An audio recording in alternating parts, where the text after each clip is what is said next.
Franchement, il faut vraiment venir nous rejoindre. Hein. Vraiment. Parce que peut-être qu'on n'est pas beaucoup, mais regardez aussi. Si vous croyez que les gens vont bouger à votre place, si vous continuez à attendre qu'il y a des grands rendez-vous, après forcément qu'il n'y a personne dans les rues, si tout le monde pense la même chose, alors que c'est tous les jours, tous les samedis aussi, qu'il faut protester, se révolter, se manifester, qu'il faut se montrer.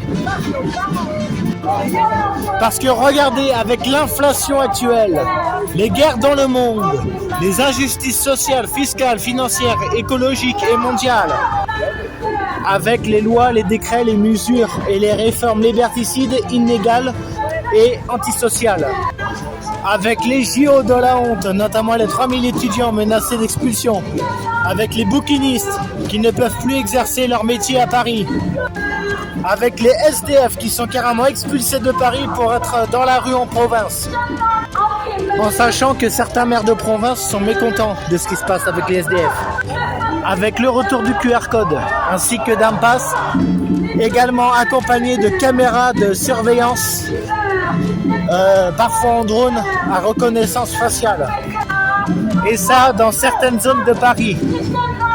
Je parle du QR code. Par contre, les caméras de surveillance à reconnaissance faciale, c'est dans tout Paris. Les bébés qui se verront dans l'obligation d'avoir aussi un billet plein tarif pour assister aux Jeux Olympiques avec leurs parents. Les prix des transports en commun qui vont encore une fois augmenter. Bref, tout ça, c'est rien d'autre que pour les JO. Et le prix du gaz et de l'eau chaude qui va augmenter de plus de 5,5% jusqu'à plus de 10% à partir du 1er juillet 2024. Bref, je vais arrêter là les revendications parce que la liste est longue. Voilà pourquoi il faut se mobiliser dès à présent. Et si possible, se mobiliser bien avant le 1er mai, mais aussi pendant le 1er mai et après le 1er mai.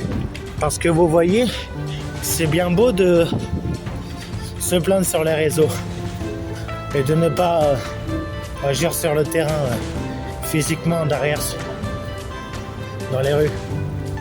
Ce temps-là, il est, comme qui dirait, révolu. Le temps aussi où on se divisait, on se bouffait, on se jugeait et on se critiquait les uns les autres, ça aussi c'est révolu, croyez-le.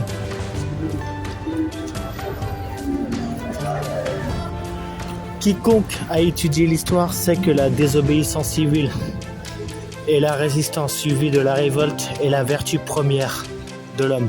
C'est par la désobéissance civile, la révolte et la résistance que l'humanité a progressé.